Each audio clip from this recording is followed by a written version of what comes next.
Bonjour à toutes et à tous. Merci Fabien pour cette introduction. Je suis ravi d'être ici avec vous pour parler de construction hors site. Et on est ici dans le salon du BIM et du digital. Et vous allez voir qu'il y a un lien très étroit entre la construction hors site et le digital. Alors moi en fait j'ai commencé mon activité il y a plus de 40 ans maintenant. J'ai imaginé qu'on pouvait faire en France des constructions en bois.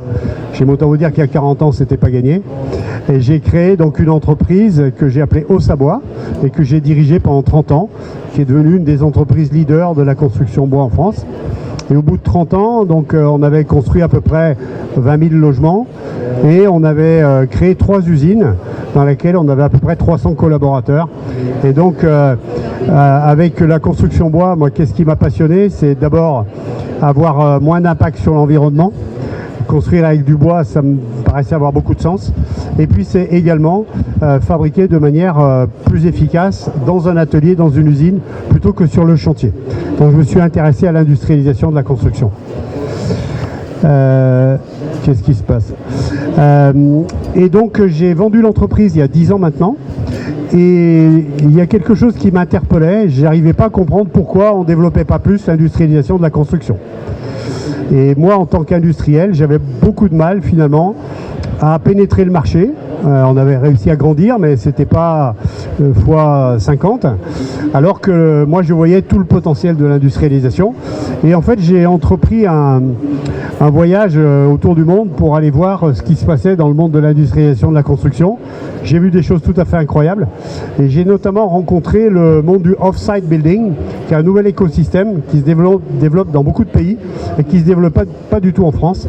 Et j'ai eu envie d'amener ce nouvel écosystème en France. Est-ce que ça marche? Ouais. Et donc, j'ai créé le groupe hors site. Le groupe hors site, aujourd'hui, c'est 3 activités. Une activité d'information, on est éditeur du magazine hors site depuis 2017.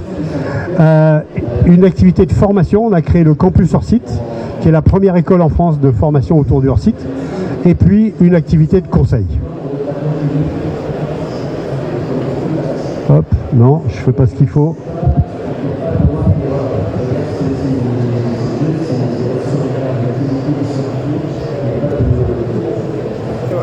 Voilà. Alors, en fait, depuis qu'on a commencé en 2017, le mot hors site n'existait pas en France. Donc on l'a amené pour la première fois en 2017 avec le magazine. Et aujourd'hui, vous entendez beaucoup parler de construction hors site. Alors c'est peut-être pas un hasard, c'est que ça correspond peut-être à des besoins qu'on a aujourd'hui, où la construction classique qui se réalise sur le chantier, eh bien force est de constater que c'est de plus en plus difficile. On a mené une enquête avec Batimat, le campus hors site et la CIM, qui est le syndicat de la construction modulaire, auprès de 400 maîtres d'ouvrage, maîtres d'œuvre, et 80% d'entre eux ils nous disent que la construction hors site va se développer. 80%. Tu peux passer, Fabien? On voit également une offre qui est en train d'arriver. On a des acteurs de plus en plus nombreux qui créent des usines pour apporter des solutions industrialisées dans la construction. Donc on a des gens qui fabriquent de l'ossature bois, on a des gens qui fabriquent des systèmes électriques, des gens qui fabriquent des salles de bain, des gens qui fabriquent des modules. Tout ça, c'est en train de grandir également à vitesse grand V. Il faut revenir en avant, voilà. Non, encore en avant. La nouvelle récente, c'est que notre gouvernement est en train de s'intéresser à la construction hors site. Et aujourd'hui, voilà. Aujourd'hui, lance un appel à projet qui s'appelle Construction et rénovation hors site, le CROSS.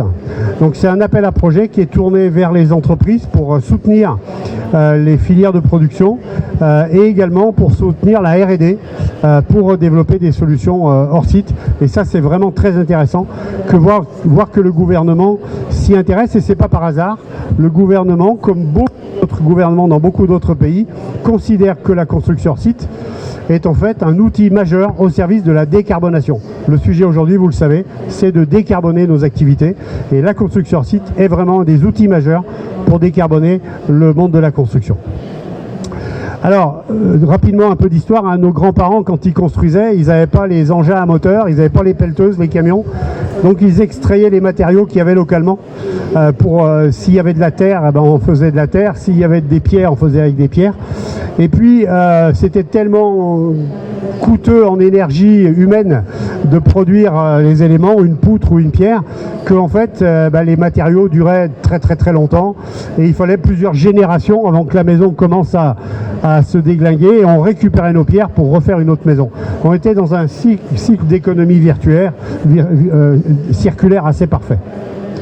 Tout ça, bien sûr, ça a changé avec les grandes guerres parce que quand il a fallu reconstruire la France et l'Europe, les techniques traditionnelles n'étaient pas du tout suffisamment rapides et on n'avait pas assez de main-d'œuvre compétente pour pouvoir construire tout ce qu'on avait à construire. Heureusement, on avait un matériau génial qui est le béton. Le béton, c'est un matériau extraordinaire en termes de structure, de résistance au feu, d'acoustique, etc. C'est pas cher en plus. Et donc, le monde entier s'est mis à construire en béton. Et aujourd'hui, le béton, ça représente 90% de la construction dans le monde. Le problème, c'est que d'un point de vue environnemental, peut mieux faire. Le béton, c'est 8% des émissions de gaz à effet de serre. Pour faire le parallèle, c'est 3 fois l'aviation mondiale. Donc ça veut dire qu'on a un vrai sujet avec le béton et qu'il faut apprendre à faire autrement.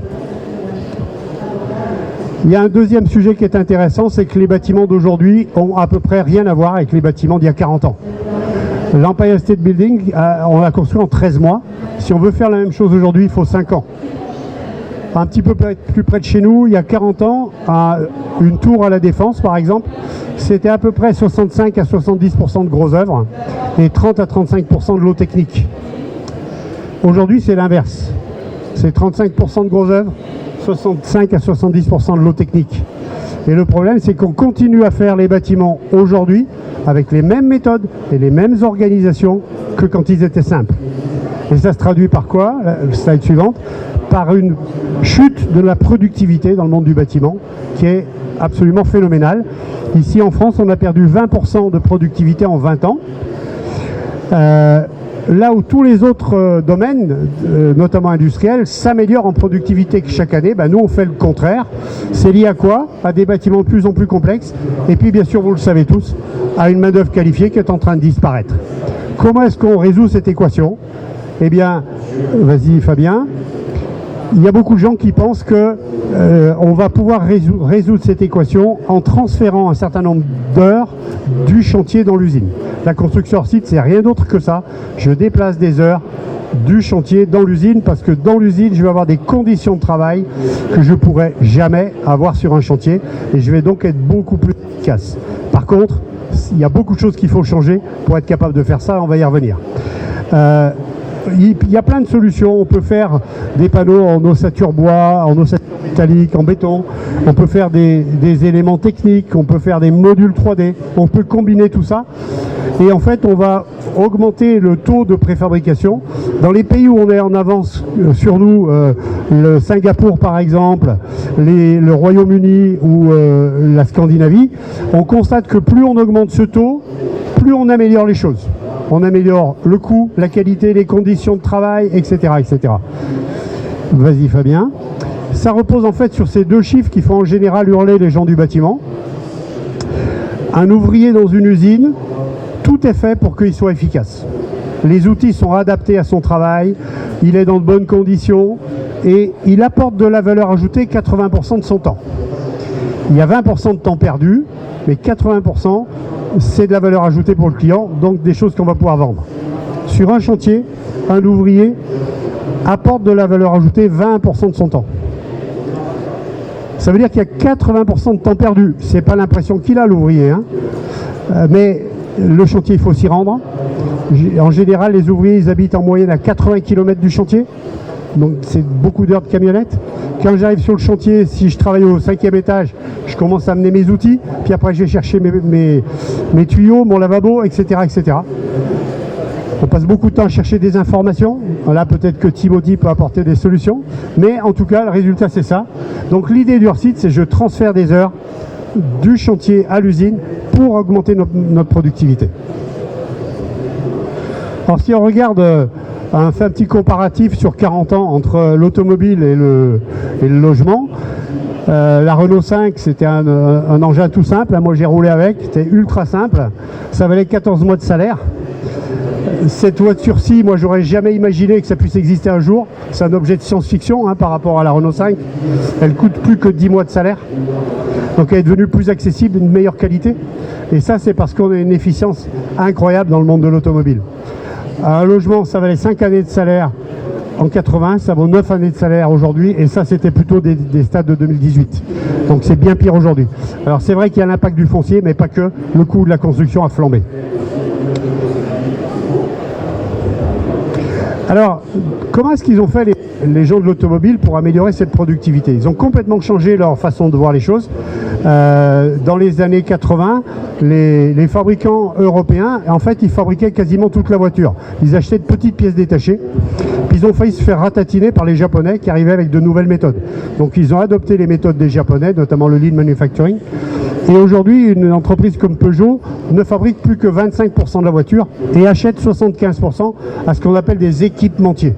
Et les équipementiers sont capables de faire des produits de très grande qualité à des prix très intéressants parce qu'ils ont des volumes très importants et qui vendent au niveau mondial. Donc on a appris à concevoir des voitures à partir de composants à forte valeur ajoutée. Fabien? C'est la même chose dans l'automobile, dans l'aviation. Je ne sais pas si vous savez, mais pour assembler un Airbus A320 à Toulouse, il faut 2 jours.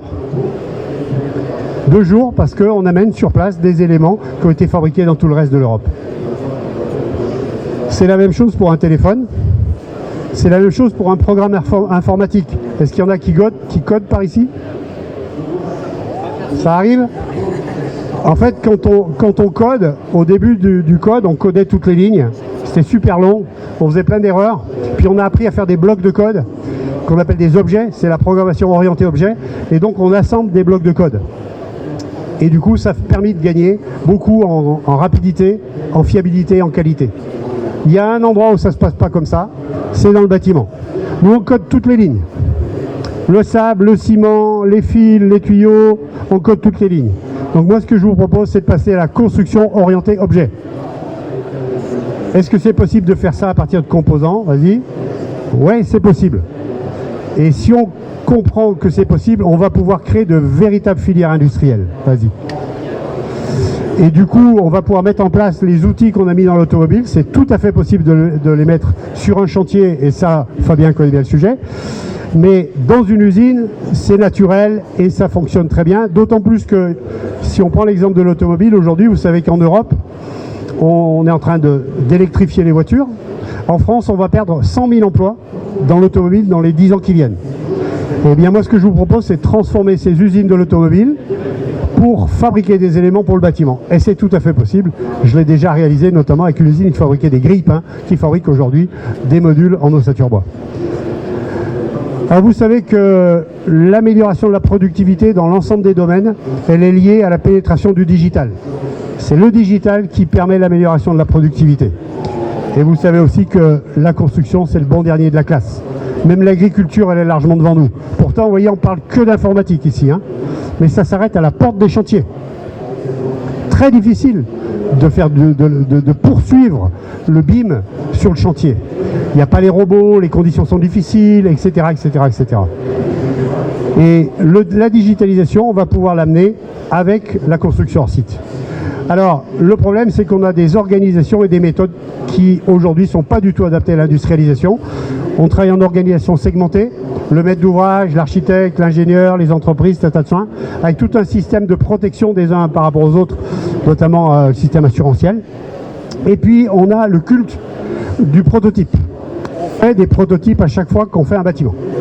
Ça, c'est quelque chose qui ne permet pas l'adoption de l'industrialisation, mais qui freine également le BIM. Le BIM a fait naître beaucoup d'espoir, mais on voit bien qu'au bout de 10 ans, on est tous un peu déçus. Mais c'est à cause de ça. Prototype et organisation segmentée. On y va? Alors, on fait des prototypes, mais pour faire quoi à la fin? Quand on fait la fondation Louis Vuitton, ben moi je veux bien que ce soit un prototype. 1 milliard d'euros, voilà, on peut faire des choses incroyables. Mais c'est ce qu'on fait tous les jours, c'est ça. Est-ce qu'on est obligé de faire des prototypes à chaque fois qu'on fait un bâtiment? Peut-être pas. Vas-y. Là, je vous montre un exemple de bâtiments qui sont hors site et modulaires. avec une vision de standardisation, de rationalisation, fabriquée dans des usines. Ça ne fait pas tellement de différence avec ce que vous avez vu avant, hein. Ça veut dire qu'on sait faire les mêmes bâtiments. Vas-y. Alors prenons un exemple. Ça c'est un bâtiment sur les Jeux Olympiques 2024 où le maître d'ouvrage est venu vers nous un jour en nous disant ben voilà, nous on veut concevoir ce bâtiment-là qui est une résidence étudiant, 130 chambres, on voudrait le faire en modulaire et en bois. Mais on a un problème, c'est qu'on a lancé la consultation et le retour de la consultation, on est 40% plus cher que la construction traditionnelle. Alors nous, on a regardé leur plan. Si je fais une résidence étudiant, normalement, c'est très tramé. J'ai en gros besoin de 3 à 4 types de chambres. J'ai une chambre standard, une en symétrie, une pour les handicapés, et puis une ici qui est en limite de propriété. On est tous d'accord avec ça. Vas-y, Fabien, s'il te plaît. Voilà ce qu'on voit quand nous, on regarde le plan. 19 types de chambres. C'est toutes les mêmes, mais elles sont toutes différentes. 9 types de salles de bain pour faire une douche, un lavabo, un WC. Vas-y. Résultat, c'est qu'il n'y a pas une chambre pareille. Alors si vous faites des trucs comme ça, bah, continuez sur le chantier. C'est juste pas possible de faire en usine. Pourquoi? Parce que le niveau de détail qu'il faut que j'atteigne pour fabriquer en usine, rappelons que dans les usines, on a envie de faire travailler des gens de l'automobile. C'est pas des plombiers, des carreleurs, c'est des gens qui connaissent rien au monde du bâtiment et ils sont capables de fabriquer un module de chambre d'hôtel, un module de chambre d'hôpital ou d'étudiants de manière très qualitative si on a tout dessiné au moindre détail et si on leur amène des process qui sont des process établis. Vas-y.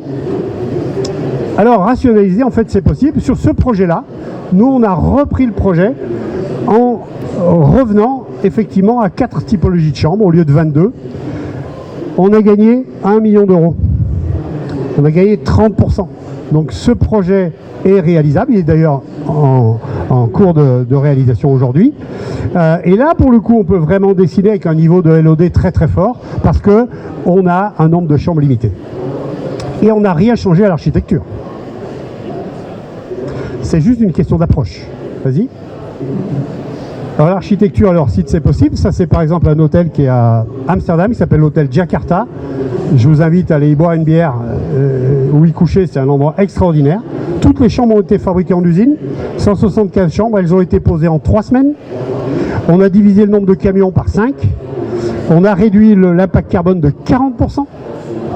Et on a livré l'hôtel avec 1 an d'avance, avec une qualité de chambre qui est absolument incroyable. Et c'est un système qu'on appelle, nous, le modulaire hybride, où on va mixer les choses qu'on fait sur le chantier avec les choses qu'on fait en usine. C'est ce qu'on voit ici. Ici, c'est un autre hôtel où on va faire tout ce qui est spécifique sur le chantier, les infrastructures, les étages inférieurs, parce qu'il y a beaucoup de hauteur. On a un rooftop ici, on va faire toutes les façades, tout ça c'est spécifique. Et on fait sur le chantier, l'entreprise de bâtiment, elle sait faire ça très bien. Par contre, toutes les chambres, on va faire en usine. Et le mélange des deux est extrêmement efficace. Alors le problème, c'est que le process classique, lui, il est orienté sur le chantier. Ça part toujours d'un terrain, d'un maître d'ouvrage qui va chercher un architecte qui fait un prototype. Quand je suis là, je ne peux pas industrialiser. Au mieux, je peux préfabriquer. Et on va voir la différence.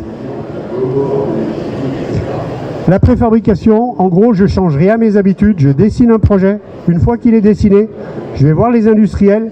Monsieur, s'il vous plaît, est-ce que vous pourriez me fabriquer mes modules? Ben, pas de chance, c'est pas prévu pour mon usine. Alors on peut faire quand même de la préfabrication, il y a des choses intéressantes, je montre un exemple après. Mais c'est une démarche bâtiment. Je ne change rien à mes habitudes et j'essaie de fabriquer en usine plutôt que de faire sur le chantier. Le véritable changement, ça vient avec l'industrialisation. Et l'industrialisation, c'est un autre monde. Il va falloir apprendre à concevoir avec les outils, avec les produits et les process des industriels. Vas-y. Alors, je montre que c'est possible et qu'on le fait déjà.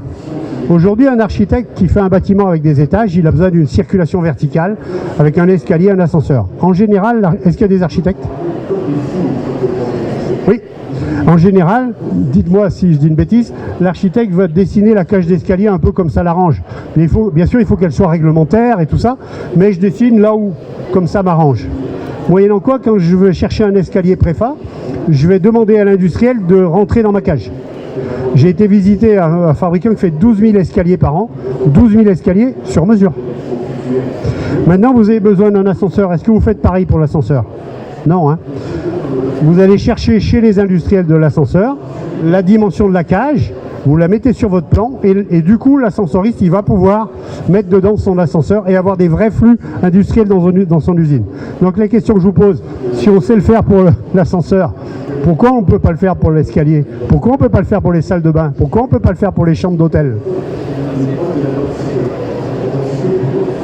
C'est bien sûr possible tout ça pour la rénovation également. On sait que l'enjeu du siècle quand même, et même de la décennie, c'est la rénovation.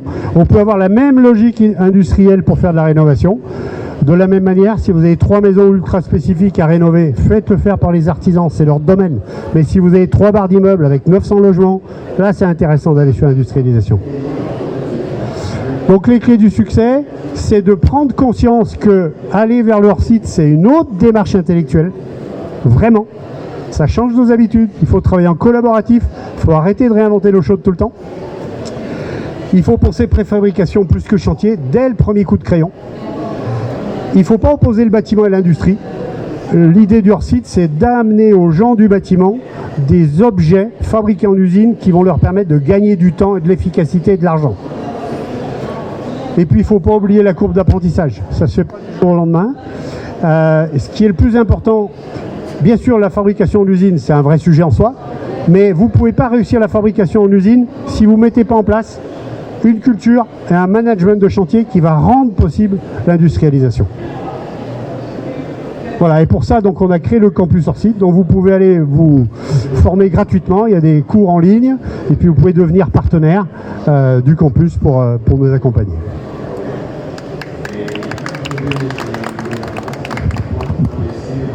Est-ce que vous avez des questions?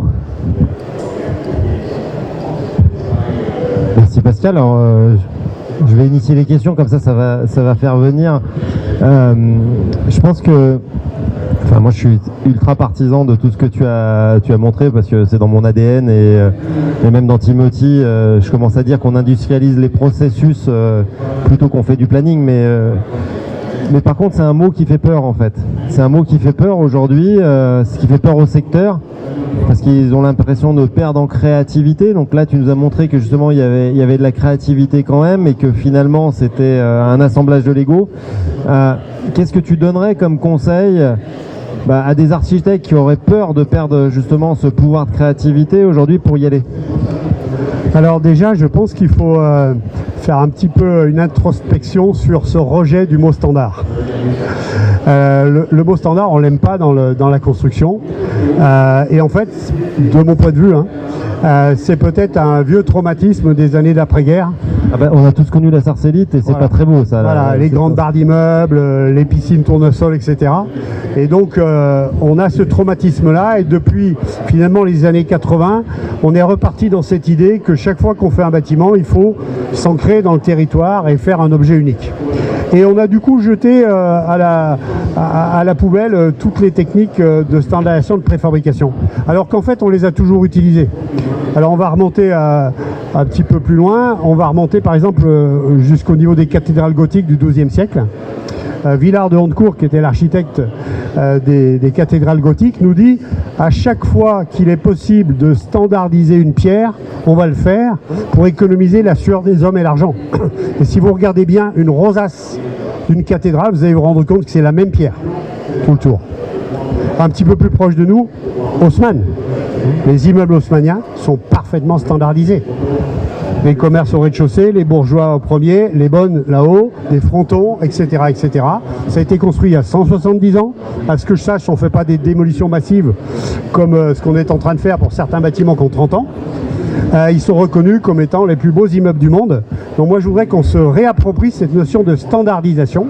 Et c'est pas parce qu'on va travailler la standardisation de composants qu'on va avoir des produits standardisés. Si je reviens à l'exemple de l'hôtel Jakarta, c'est un hôtel qui a eu des très grands prix d'architecture. C'est pas un hôtel standardisé. Les chambres ont été standardisées et fabriquées efficacement en usine. Alors je ne sais pas si dans l'auditoire s'il y a des questions. Ah, c'est surprenant, Zuber qui va poser une question, on n'est pas habitué. Je participe aux questions parce que j'aime bien participer aux questions. Pascal, vous avez dit le long de l'exposé que la digitalisation apporte du bien à la productivité. Et il faut le démontrer que la digitalisation apporte du bien à la productivité. Et vous n'avez pas parlé du tout du rôle de l'architecte. Est-ce qu'il a un rôle spécifique pour le hors-site? Est-ce que comment vous le voyez, l'architecte, dans cette campagne pour le hors-site?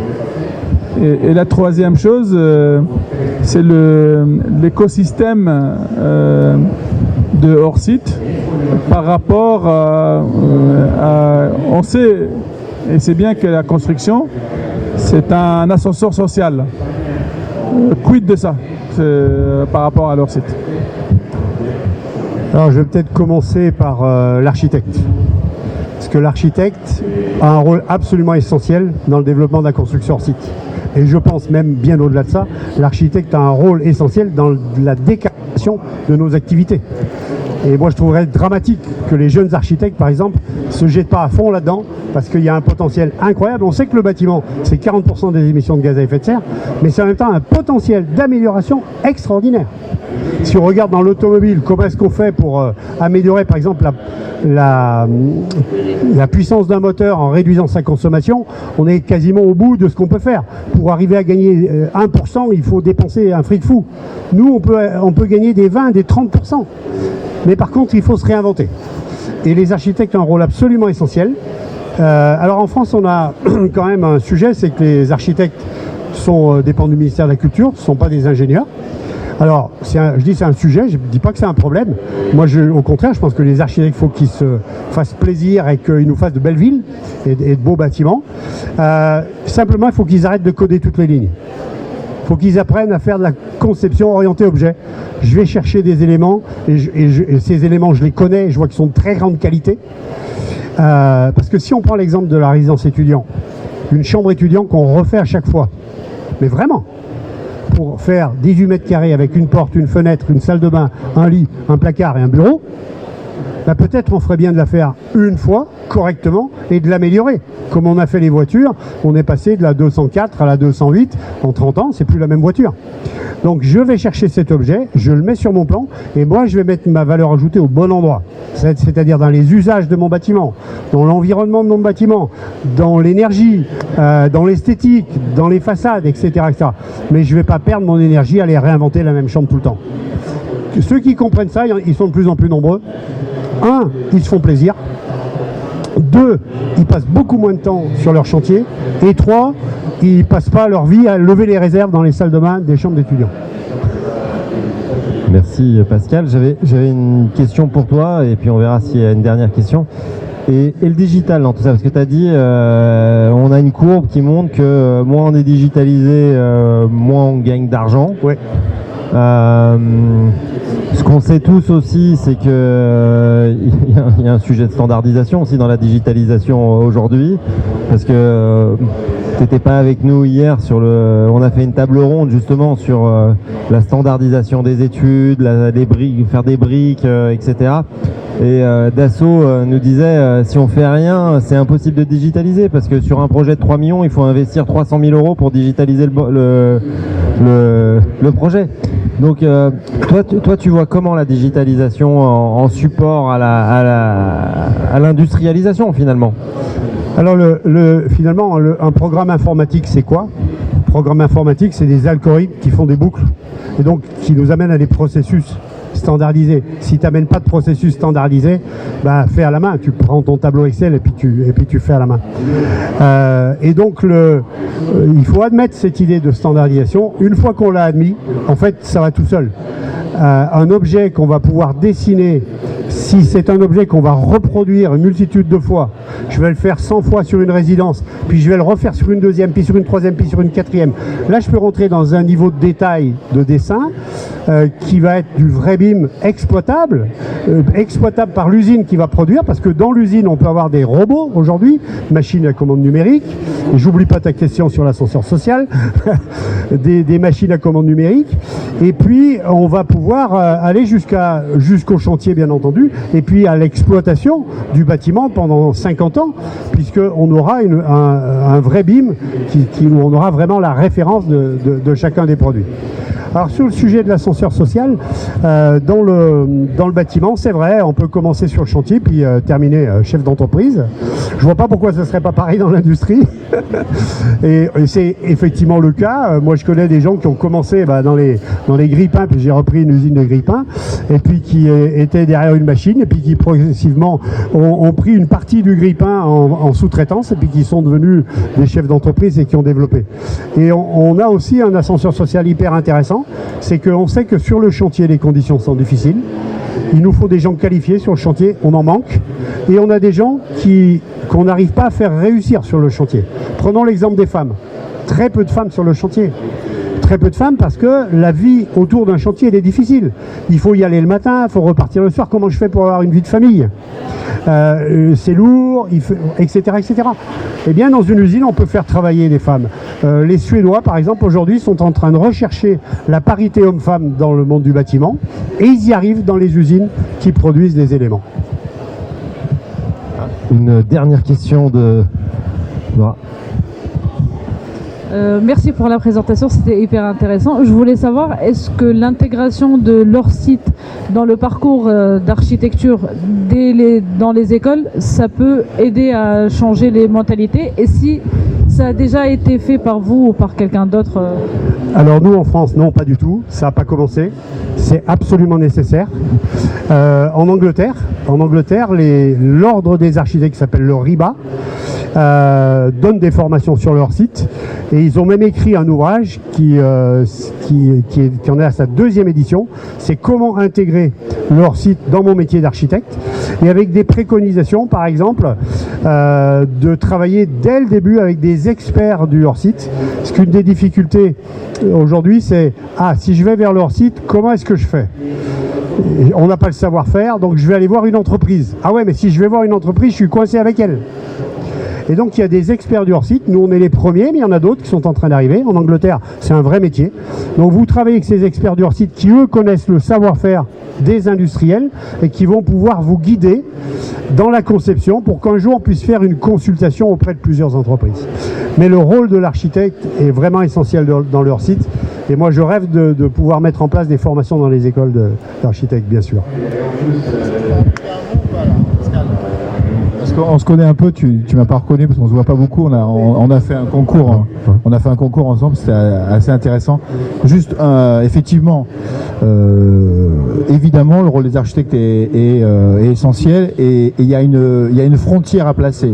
C'est à partir, qu'est-ce qui fait la singularité du projet, qu'est-ce qui fait finalement son caractère urbain, son côté contextuel, quel sens il porte, et à partir de quand on n'est plus du tout là-dedans, et en effet, on est dans la qualité ergastique de finition, dans l'efficience thermique, etc.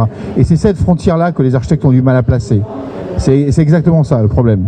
C'est que effectivement, il faut surtout pas aller dans une standardisation qui irait détruire cette singularité, et en même temps, ça sert absolument à rien à refaire pour une énième fois, effectivement, comme tu l'as dit, une chambre d'étudiants, surtout si on travaille pour Adoma ou des grands bailleurs, on a quasiment le même cahier des charges. Donc voilà, alors, parfois avec une entreprise, on va gagner 3 cm sur la longueur d'un bâtiment parce qu'on a une entreprise qui nous dit, moi avec mes banches, machin, gna gna, enfin c'est des trucs qui servent à rien, je suis d'accord avec toi, mais dernier point, on doit aussi apprendre, nous, à mettre du poing sur la table et à dire non, je ne travaille pas avec des contraintes qui sont des contraintes, on va dire, commerciales ou de lobby. Je travaille avec effectivement des experts sachants qui vont m'amener à une solution millimétrée, dimensionnée, mais qui est pensée par l'expertise, mais qui n'est pas pensée par le produit de fabrication, etc. C'est là où je suis d'accord avec toi. Et c'est là où c'est pas facile pour les architectes, parce que la plupart du temps, bien qu'on a évidemment tout le pouvoir de la conception, on est quand même dans un rapport de force dès le début du projet. Voilà. Merci beaucoup. Mais peut-être que les outils digitaux, d'ailleurs, peuvent être des outils très intéressants pour l'architecte pour faire de la faisabilité à un certain moment.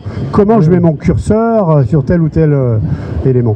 Non, mais ça bouge beaucoup sur le digital, en tout cas, par rapport à ça, et de donner la possibilité même à un architecte de créer ses briques. Oui, bien sûr. De créer ses briques, d'avoir sa patte et de créer son objet. Donc, en tout cas, merci beaucoup à toi, Merci. Pascal, de nous avoir fait l'honneur de nous rejoindre sur le stand. Un grand bravo pour cette conférence qui, comme d'habitude, est impeccable et pleine de sens. Merci à toi. Merci Fabien, merci à tous et à toutes.